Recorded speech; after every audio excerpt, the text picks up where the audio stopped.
Gloire à Jésus, que le nom de notre Dieu soit béni et qu'il soit élevé. Je salue chacun de vous qui nous regardez de partout où vous êtes, que la grâce de Dieu soit avec vous.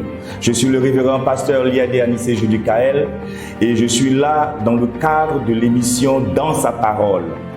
Installez-vous confortablement, prenez votre Bible et vos stylos et nous allons avancer en eau profonde dans la parole de Dieu. Aujourd'hui, je partage avec vous un thème qui est une expérience personnelle que j'ai faite avec le Seigneur. Et ce thème, c'est « Qui est Dieu ?» ou en d'autres termes, vous adorez ce que vous ne connaissez pas. Il y a une fois, j'étais en train de prier pour une dame et le Saint-Esprit a saisi cette femme. Et sous l'onction du Saint-Esprit, cette femme a commencé à prophétiser. « Mon serviteur, pourquoi mes enfants font semblant de m'adorer?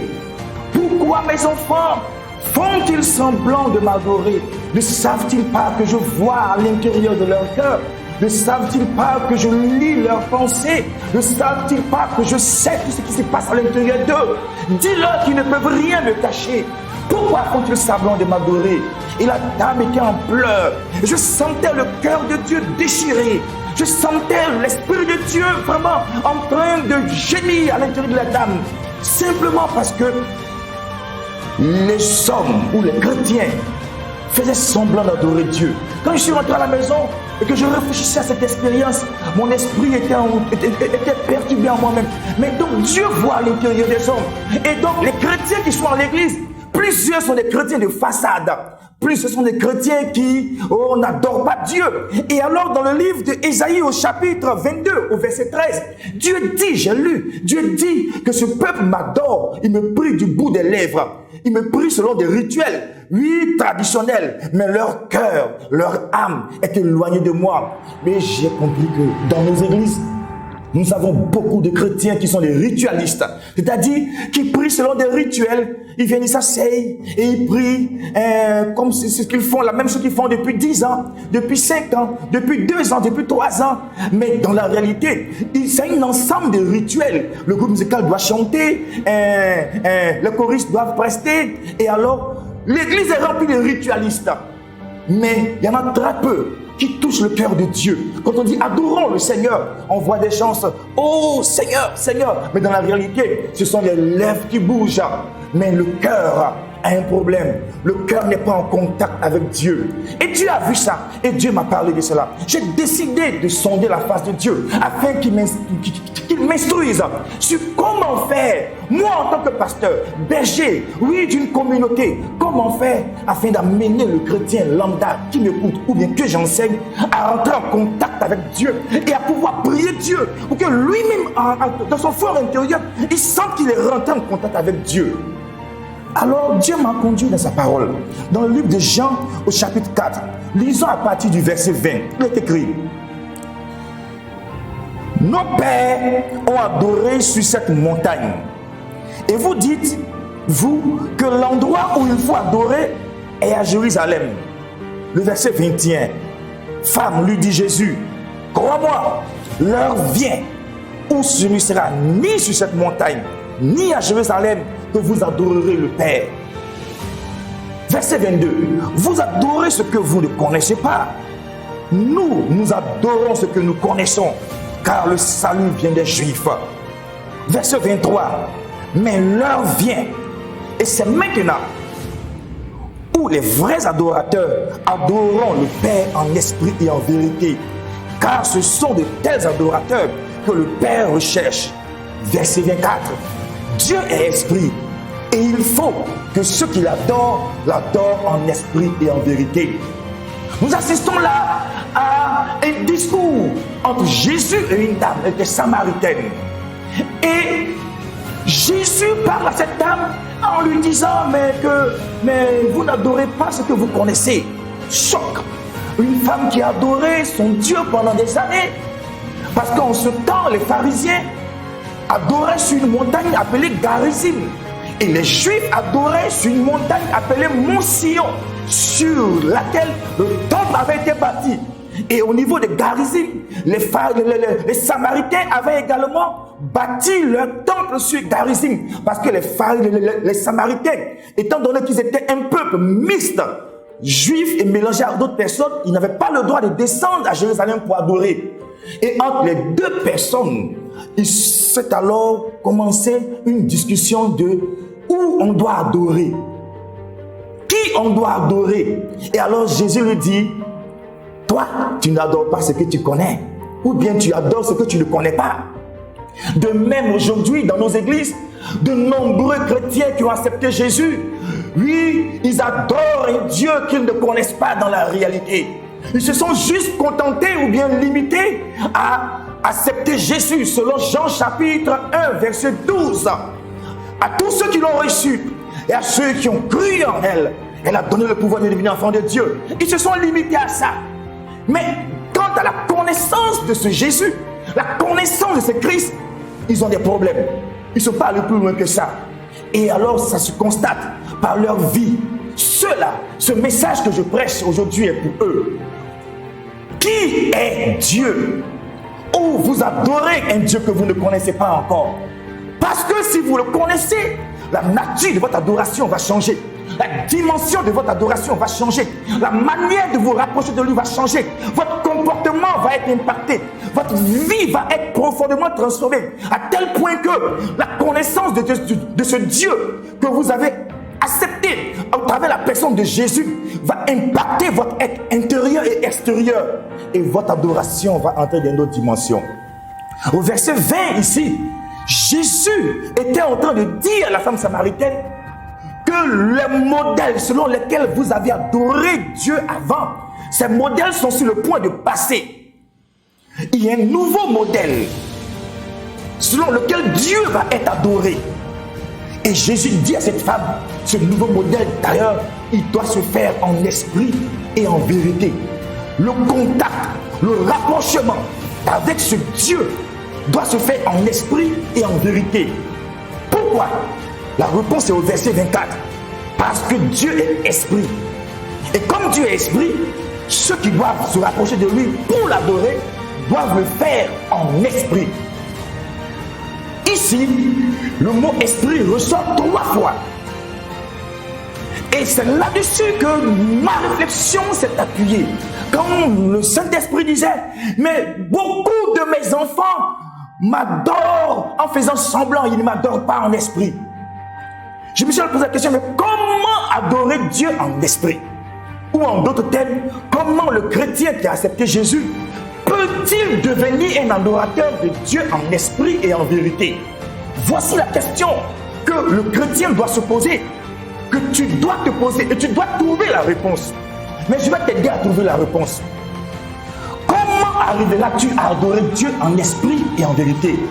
La première des choses, la première des réponses, le chrétien doit prendre conscience de ce qu'il est esprit, de ce qu'il est un esprit incarné dans un corps. Le chrétien doit devenir intelligent. Le chrétien doit savoir qu'il n'est pas fait de corps, seulement de matière, mais qu'il est fait d'esprit.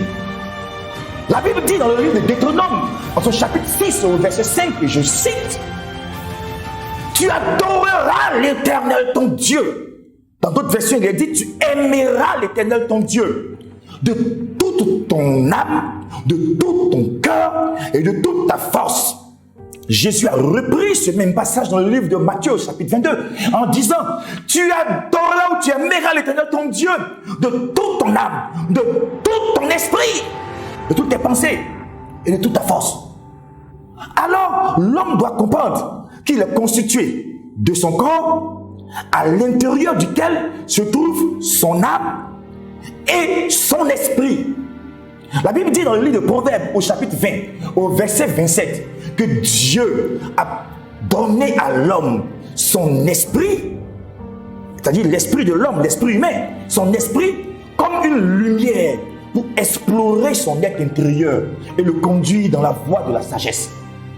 Donc, dans l'homme, dans le chrétien doit être conscient qu'il a son corps à l'intérieur duquel il y a son âme, il y a son esprit.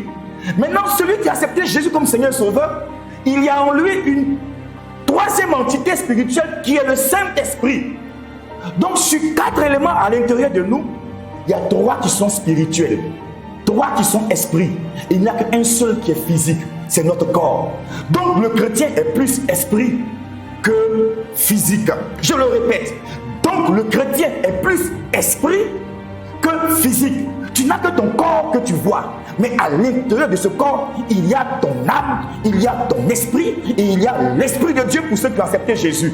Et maintenant, pour ceux qui sont habités par des démons, il y a des démons. Partant de cette base, tout chrétien doit prendre conscience que s'il veut adorer Dieu en esprit et en vérité, il doit d'abord se connaître. C'est ce qu'on appelle l'éveil personnel. Le chrétien doit s'éveiller à sa propre personne, sur la dimension spirituelle de sa personne. Je me souviens lorsque le prophète Élisée a dit à son serviteur Géasi, quand il était en train de récupérer les présents avec Naaman, le général, il lui a dit, mon esprit n'était-il pas avec toi quand tu recevais les cadeaux de Naaman et tu les as cachés? Le prophète avait une pleine connaissance de sa dimension spirituelle. Ton problème à toi, chrétien, pourquoi tu n'arrives pas à être un adorateur en esprit? C'est que tu ne sais pas que tu es esprit toi-même. Un esprit et un esprit marchent ensemble. Mais un esprit et un corps ne peuvent pas marcher ensemble. Ce n'est pas possible. Dans la loi des matières, je signale que je suis un chimiste à la base. Dans la loi des matières, les matières qui sont les mêmes s'allient. Et les matières qui ne sont pas les mêmes ne s'allient pas. Le fer et le bois ne peuvent pas s'allier. De même, l'esprit et le corps ne peuvent pas s'allier. C'est l'esprit et l'esprit. Alors quand le chrétien arrive à comprendre qu'il est esprit et qu'il est en lui-même, il a son âme qui est esprit. Il y a, et l'âme c'est la substance, il a son âme qui est esprit. Il y a son esprit humain personnel. Alors, il peut comprendre que oui, je peux m'allier en esprit avec le Saint-Esprit. Jésus a dit, dans Jean chapitre 17, il a prié et il a dit, Père, je te prie pour qu'il soit un. Comment Dieu va-t-il faire un avec un homme qui est physique? Raisonnez, chrétien. Poussez la réflexion plus loin. Quelque chose qu'on ne voit pas. Comment ça peut faire un avec quelque chose qui est matériel? C'est impossible. Seul un esprit peut faire un avec un esprit. Quand nous acceptons Jésus, le Saint-Esprit vient rentrer à l'intérieur de notre corps. Et le Saint-Esprit vient au niveau de là où se trouve le siège de notre esprit humain en nous-mêmes. Et alors il fait un avec notre esprit. Il fusionne avec notre esprit. Et notre esprit devient un avec le Seigneur. Et le chrétien doit continuer dans la quête de la découverte de sa personne. Dans le psaume 139, celui qui a écrit ce psaume a écrit ce psaume en disant des paroles extraordinaires. Quelque part dans le psaume, il s'exclame en disant, oh Dieu, tu as fait de moi une créature si merveilleuse.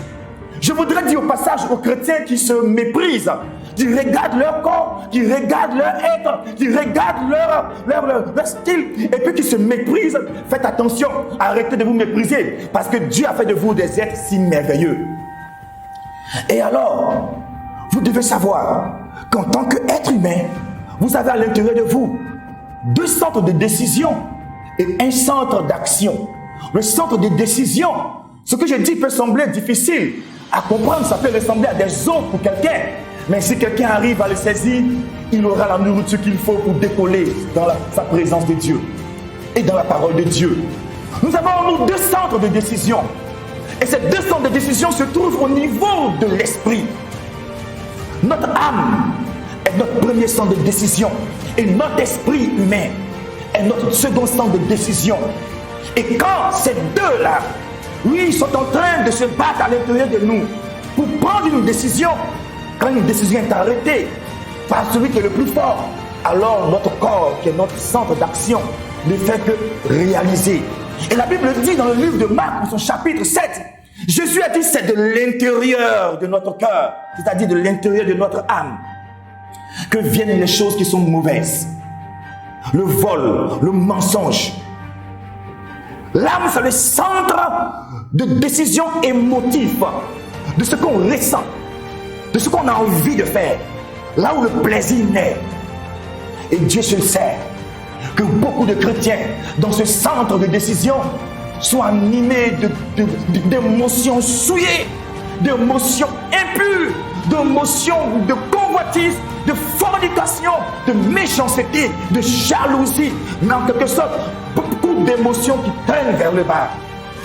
Il est important qu'en tant que chrétien, tu arrives à nettoyer tes émotions que tu contiens dans ton âme et que tu te départisses de cela et que tu fasses comme l'apôtre Paul a dit, soyez tout le temps joyeux. Je vous le répète, soyez tout le temps joyeux. Tu dois changer les émotions de colère, de tristesse, de haine, de jalousie, oui, de culpabilité. Tu dois les remplacer. Tu dois purger ton âme et les remplacer par des émotions excellentes, de joie, d'amour, de paix. Mais bien entendu, tu ne peux pas le faire sans le Saint-Esprit. Et c'est pour cela qu'il est rentré en toi. Il est la quatrième personne à l'intérieur de toi, ou bien l'esprit que Dieu a mis en toi pour soutenir ton esprit humain devant ton âme. Et quand ton âme lui dit des choses mauvaises qui doivent sortir dans ton corps, le Saint-Esprit soutient ton esprit humain pour combattre, oui, ton âme, les besoins, les convoitises de ton âme. Et alors, quand une décision est arrêtée à l'intérieur de toi, si tu es un chrétien qui est dans la parole de Dieu, et c'est pour cela que j'aime cette émission, dans ta parole, si tu es un chrétien qui est dans la parole de Dieu, alors tu prends une décision selon l'esprit. Et alors ton corps ne va pas faire sortir le mensonge, le vol, la méchanceté. Mais si tu es un chrétien charnel, alors ton corps fera sortir des décisions charnelles. Tu vas te comporter. On voit des chrétiens qui vont s'asseoir dans les bistrots, dans les caves. Ils sont assis là avec des païens. Ils n'annoncent même pas l'évangile. Mais ils sont assis là, ils papotent un peu. Et puis bon, ils se lèvent là, dimanche, ils vont à l'église. Tu es un chrétien charnel. Fais attention, je ne dis pas ceci pour t'incriminer, te culpabiliser. Mais je dis ceci parce que tu donnes trop de position à ton âme et ses désirs charnels. C'est plutôt ton esprit que tu dois laisser prendre le dessus. Alors, en réussissant à comprendre que tu es esprit, je le dis, que tu es esprit, alors, dès lors, tu pourras savoir comment te rapprocher de Dieu. C'est pour cela, j'ai vu dans des pays là où j'ai eu l'occasion, par la grâce de Dieu, d'arriver, j'ai vu des moines se retirer dans des endroits, oui, pour rester seuls dans leur coin, pour méditer pendant des années, dans le but de s'élever, de se séparer de ce qui est charnel. Tu as besoin de te retirer. Tu as besoin de te mettre à part pour réussir à dompter ton côté charnel et à laisser ton côté esprit prendre le dessus. Sinon, tu ne pourras jamais développer une relation d'esprit à esprit avec le Dieu qui est esprit. Et c'est de là que viennent les frustrations chez de nombreux chrétiens. Parce que ce Dieu qui est esprit, il veut que tu te rapproches de lui en esprit.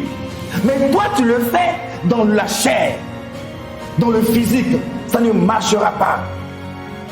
Et alors, vous êtes frustrés. Vos prières ne sont pas exaucées. Mais parce que vous n'arrivez pas à toucher Dieu en esprit. Vous êtes frustrés.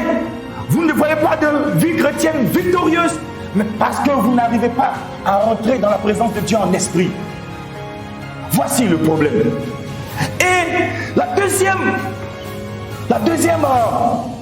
solution, la deuxième réponse à comment le chrétien doit-il réussir à rentrer en contact avec Dieu en esprit, c'est en prenant conscience que Dieu est vraiment esprit et qu'on ne peut pas toucher Dieu. Et donc, quand toi tu rentres en contact avec lui, tu le fais en esprit. Mais de quelle manière? Tu dois le faire avec tes pensées. Parce que l'esprit de l'homme est localisé dans ses pensées. Quand on dit de quelqu'un qui a l'esprit créatif, c'est quoi? Un artiste, un ingénieur qui a l'esprit créatif. Ça veut dire qu'il a des idées de création. Et quand il commence à réfléchir à quelque chose qu'il veut créer, alors il conçoit. Quelqu'un qui est un photographe, on dit là souvent, il a l'esprit vraiment d'un photographe talentueux. C'est-à-dire qu'il exerce son art de photographe avec des idées, avec des pensées. Donc l'esprit de l'homme est dans ses pensées. Et si tu dois adorer Dieu en esprit, tu dois le faire à travers tes pensées. Et c'est pour cela que Jésus a sanctionné les pensées des hommes. En disant que celui qui regarde une femme et qui la convoite dans ses pensées, dans ses idées, alors il a commis l'adultère au même titre que celui qui allait se coucher avec elle dans un hôtel. alors tu comprendras par là que Dieu veut que tes pensées soient pures et soient excellentes. Alors c'est dans tes pensées que tu vas arriver à pouvoir te focaliser sur Dieu. Adorer Dieu en esprit exige d'abord que tu arrives à te connecter avec Dieu en esprit. Nous sommes dans la période des nouvelles technologies. Je vais utiliser le langage de la nouvelle technologie. Quand un portable est déchargé et que sa batterie est faible, ce portable a besoin d'être connecté au secteur. D'être connecté au secteur dans le but de ce que quand on met le portable dans la prise, alors il y a de l'énergie qui passe à travers le fil qui est là et qui vient pour charger la batterie du portable. Le chrétien représente le portable. Et la prise, dans la prise, il y a quelque chose. Va mettre ton doigt dans la prise. Tu me diras qu'il y a quelque chose qu'on ne voit pas mais qui s'écoule. La prise, ce qui est à l'intérieur, qui est de l'énergie, représente Dieu. Et le chrétien a besoin d'être constamment relié à la prise pour que l'énergie qui est Dieu, la puissance de Dieu puisse couler et rentrer dans le chrétien pour pouvoir recharger ses batteries spirituelles. Mais le gros problème, c'est la connexion. Établir la connexion. La connexion, plusieurs chrétiens pensent que non, il faut aller s'asseoir dans un temple. Ainsi, la connexion va se faire avec Dieu. C'est faux. La femme samaritaine disait, pour qu'il y ait la connexion, il faut monter sur une montagne. Jésus dit, c'est faux. Les Juifs disaient aussi, pour qu'il y ait la connexion, il faut aller à Jérusalem. Il a dit, ça là, ça va changer. Ça va se faire comment? En esprit. La connexion va se faire en esprit. Pourquoi? Parce que le Saint-Esprit est venu rentrer à l'intérieur de l'homme.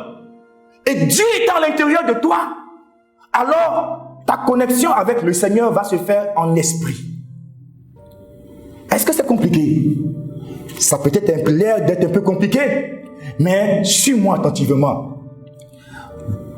Le portable qui est déchargé, on le branche et le courant sort pour rentrer à l'intérieur. Dieu est à l'intérieur de toi. Il est esprit, on ne le voit pas. Si tu veux rentrer en contact avec Dieu, alors c'est dans tes pensées. Tes pensées sont le fil collecteur qui est là. Tes pensées représentent le fil qui est là. Et à l'intérieur de toi, par tes pensées, tu dois rassembler toutes tes idées. Oui, tu dois rassembler toutes tes idées. Et tu dois mettre toutes tes idées sur la personne de Dieu qui est à l'intérieur de toi. Et quand tu rassembles tes idées, alors la connexion se fait avec Dieu qui est en toi. Quand tu as reçu la connexion, tu vas sentir alors une puissance qui va commencer à rentrer en toi. La femme qui perdait le sang pendant 12 ans, Jésus passait. Elle savait que si elle arrivait à toucher l'habit de Jésus, c'est-à-dire à établir une connexion avec Jésus, quelque chose allait se passer. Et la Bible dit qu'elle s'était forcée dans sa tête. Elle n'a pas regardé la maladie. Elle n'a pas regardé ses problèmes. Elle n'a pas regardé qu'elle ne devait pas s'approcher de Jésus. Parce qu'elle était souillée. Mais elle s'est mise dans la masse. Elle était faible. Mais elle a rassemblé ses pensées. Ça ressemble aux chrétiens. Lui distrait. Aux chrétiens éparpillés. Les portables, les jeux vidéo, les causeries, la télévision. Toutes choses, la vie est difficile. Ces choses qui ont tendance à empêcher le chrétien, à mélanger les pensées des chrétiens. Pour ne pas qu'il se rapproche de Dieu en esprit, dans ses pensées. Et alors les chrétiens, on dit prions à l'église. Et puis ils vont voir. Ils ouvrent un œil et puis ils regardent à gauche, à droite, leurs camarades qui sont en train de prier.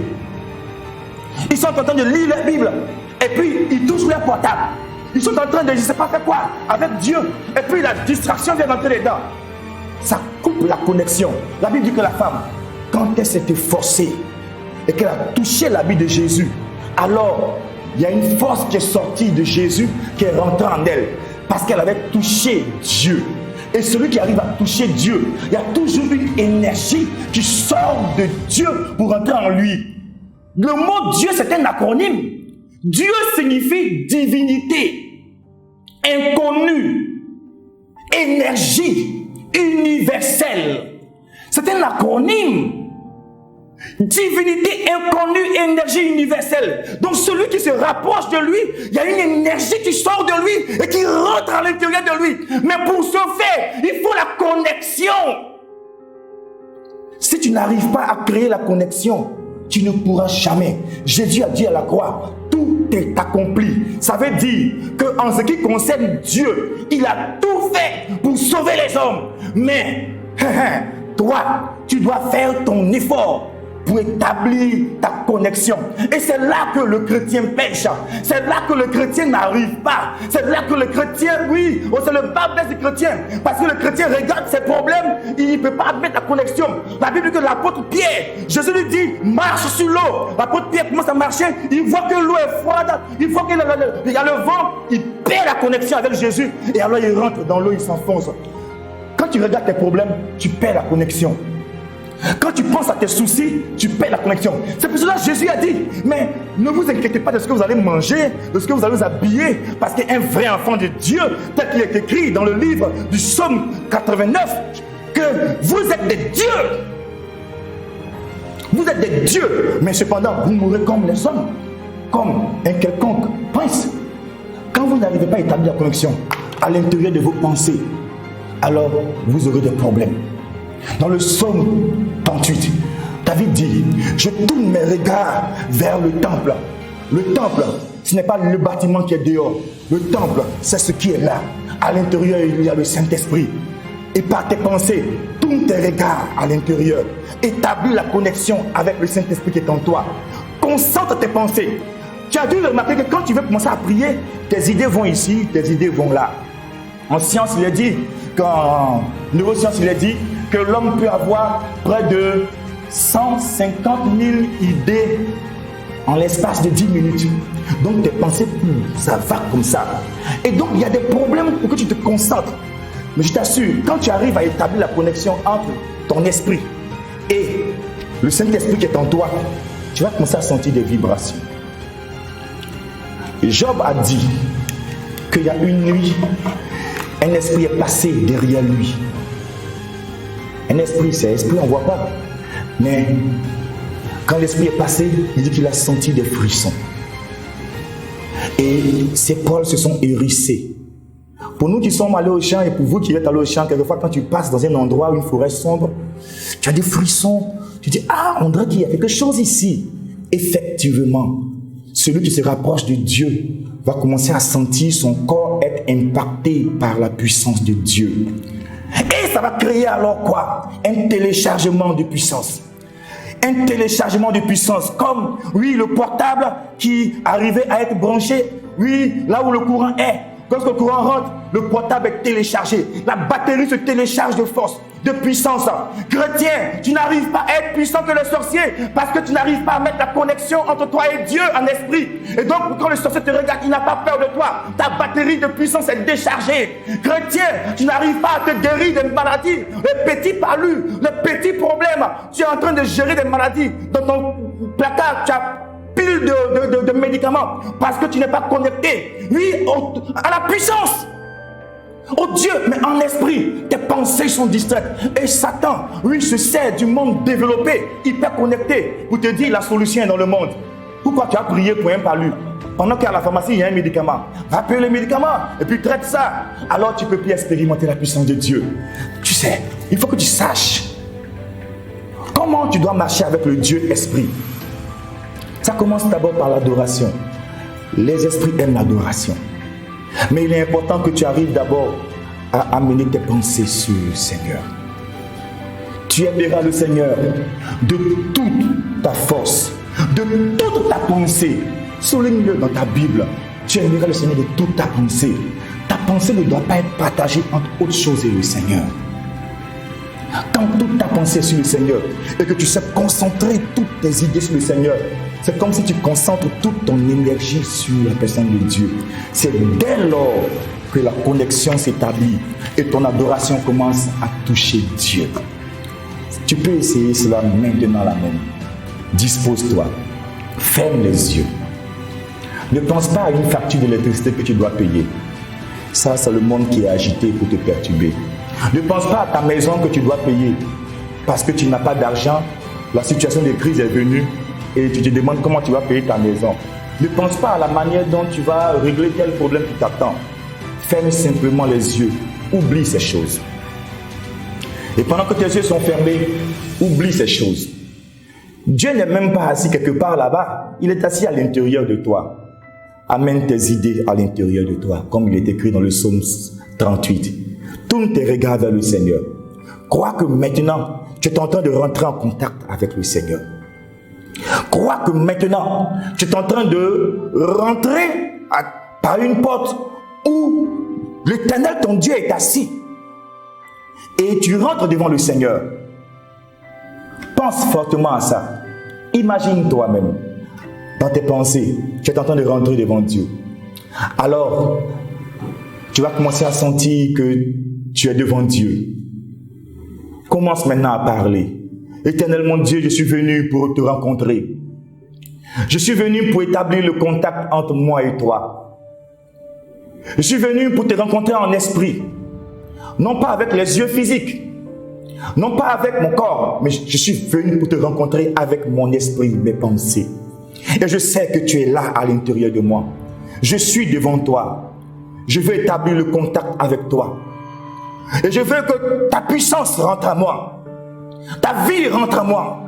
Ta force rentre à moi. L'onction de guérison. L'onction qui donne la suprématie sur le monde des ténèbres. Transfère en moi cela. Télécharge en moi cette vie-là. Afin que je sois dans ta présence en esprit. Merci pour ce que tu permets. À toi seul le règne et la gloire. Au nom de Jésus-Christ. Amen. Que Dieu te bénisse. C'est un exercice à faire. Et fais-le quotidiennement. Tu sentiras la présence de Dieu. Il va arriver peut-être que dans ta chambre où tu es en train de le faire, tu vas être débordé comme par une énergie. Tu vas sentir le baptême du Saint-Esprit. Tu vas parler en d'autres langues. Tu vas sentir une puissance t'animer. Dieu t'aura téléchargé par une onction particulière. Où tu vas même tomber. Tu vas avoir des visions et des songes. Parce que quand l'Esprit de Dieu arrive à être téléchargé dans notre esprit, qui est dans notre corps, ça crée des ouvertures spirituelles. Tu peux ressentir des frissons, comme du feu sur toi, comme de l'eau glacée qui te parcourt. Ça dépend de ce que le Saint-Esprit veut te faire ressentir, expérimenter. Mais je te promets que tu rendras témoignage. Que Dieu te bénisse. Amen.